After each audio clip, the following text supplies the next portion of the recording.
Somewhere in your yard right now, there's water you've probably forgotten about. It might be the saucer sitting under a potted plant. It could be a fold in a tarp that you just never quite got around to putting away. Or maybe it's that one low spot in your gutter that never really fully drains. And in that water, right now, mosquito larvae are growing. They're getting ready to hatch into the exact reason you can't sit outside past 7 o'clock this summer. So let's dive into this explainer and look at a solution that actually works.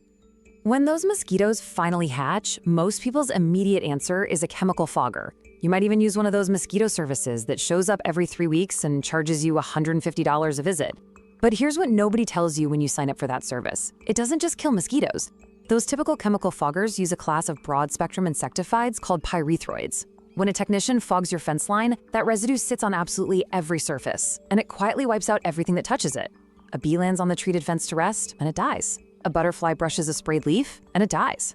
Even fireflies and dragonflies, the exact insects that would have eaten your mosquitoes for free, are completely wiped out. You end up paying someone to quietly destroy your whole backyard ecosystem, all in the name of protecting it. And here is the part that should really bother you. Those chemical sprays, they barely work anyway. The biological reality is that a single female mosquito can lay up to 300 eggs at once, and those eggs can hatch in under 48 hours. So you spray on a Monday, and by Wednesday, a fresh generation has already emerged from the standing water that nobody bothered to treat. The chemical spray just kills the adults that happen to be flying around that specific day. It does absolutely nothing to the factory producing the next batch. It's essentially like mopping the floor while the faucet keeps running. Now, this biological reality turns into a much larger problem for your wallet. A professional mosquito service typically runs anywhere between $500 and $1,400 a season. Every single one of those recurring visits is killing pollinators right alongside the mosquitoes. But there is a product that costs about $8, fits in the palm of your hand, and kills mosquito larvae almost perfectly. It goes after mosquitoes, and only mosquitoes, with a precision no chemical spray can ever match. The mosquito control industry has absolutely no interest in you finding out about this $8 solution, because frankly, you can't build a recurring seasonal contract out of it.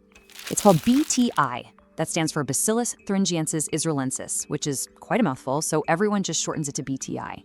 You can find it at almost any hardware store or garden center, and it's usually sold as mosquito dunks, which look like small brown donut-shaped discs, or mosquito bits, which are loose granules that look a lot like coarse sand. They both use the exact same active ingredient. And here's what makes it fundamentally different from every other mosquito product on the shelf. It isn't a chemical at all. It's a naturally occurring soil bacterium that was first isolated by researchers in Israel back in the 1970s.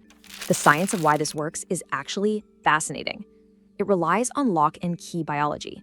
This bacterium produces a protein crystal that is toxic, but only specifically inside the gut of a mosquito larva. That crystal only activates in a highly alkaline digestive environment.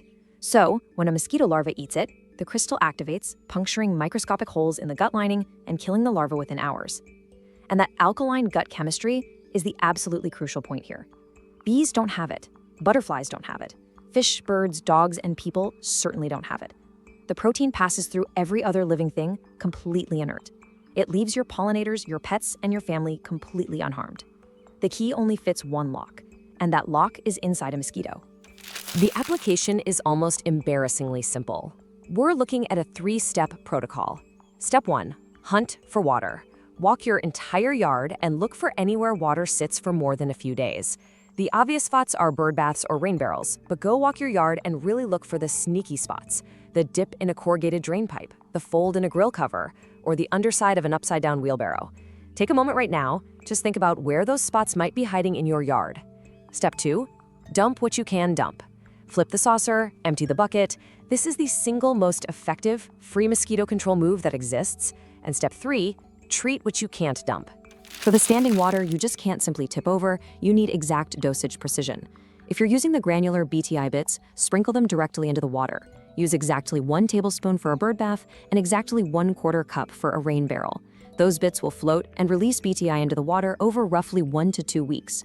If you're using the donut-shaped dunks, they work the exact same way, but they act slower. One single dunk treats about 100 square feet of water surface and lasts up to a full month.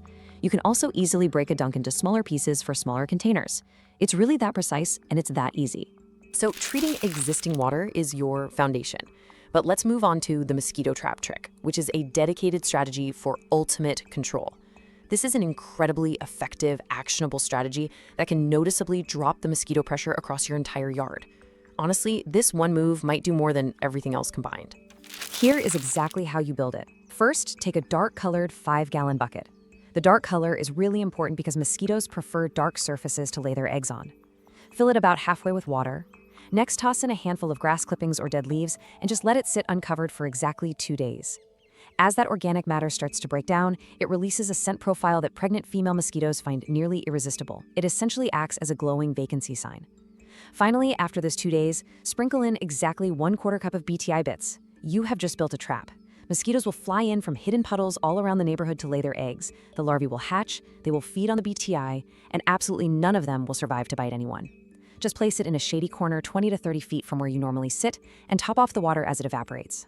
Now, if you're practical and a little skeptical of garden gimmicks, you absolutely should be. So let's look at the actual safety record. BTI has been registered with the EPA since the early 1980s. The World Health Organization even approves it for use directly in drinking water supplies in regions fighting malaria. And independently, France's National Beekeeping Association tested BTI's effect on honeybee colonies. They found no measurable impact, no drop in forager activity, no unusual behavior. That isn't just a marketing claim from a company, that's an independent test from beekeepers who had every reason in the world to be skeptical.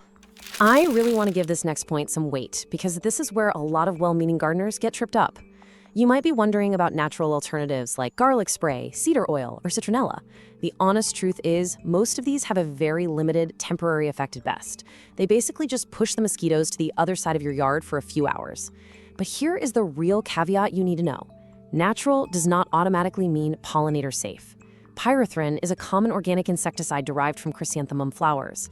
It is completely natural and it is just as lethal to a bee as any synthetic spray you can buy. BTI is entirely different because it never touches the air or coats a surface. It just sits quietly in the water and waits. BTI is your foundation, but there's a bonus yard protocol that stacks beautifully right on top of it. First, mosquitoes are shockingly weak flyers. They struggle in anything over a 1 mile per hour wind. A basic box fan pushes 8 to 12 miles per hour. Point one at your patio and you've built a physical barrier mosquitoes simply cannot cross. Next up, natural predators. A single little brown bat can eat over 1,000 mosquitoes in one night. A $15 bat house is an incredible investment for your yard. Dragonflies are great too. They attack mosquitoes at both the adult and larval stages. Strategic planting also helps. Plants like lavender, rosemary, and catnip repel mosquitoes while actively pulling in bees. And finally, simple yard upkeep. Just mowing your grass removes the dense, shaded spots where mosquitoes love to rest during the heat of the day. When we step back and look at the bigger picture, global insect populations have dropped sharply over the past few decades, and pollinators are a deeply meaningful part of that decline. The idea that you have to choose between a mosquito-free yard and a pollinator-friendly yard is a complete myth. It's a false choice invented by the chemical spray industry. They need you to believe that myth so they can keep you on a recurring, expensive service contract. You really do not have to sacrifice the ecosystem just to enjoy your patio. This weekend, I highly recommend you just take a walk around your yard. Find every place water is collecting, dump what you can, and treat the rest with BTI. Maybe even build yourself a mosquito bucket trap while you're at it. We all want to see the bees, the butterflies, and the fireflies stick around. Try it out, come back in a couple of weeks, and let me know in the comments whether you're still getting bitten. I'd honestly bet you're not. If an $8 soil bacterium can completely outperform a billion-dollar chemical spray industry, it really makes you wonder, what other simple backyard solutions have they been hoping you'd never find out about? If this explainer changed how you think about your yard, please share it with a neighbor. Every single yard that switches over makes a huge difference.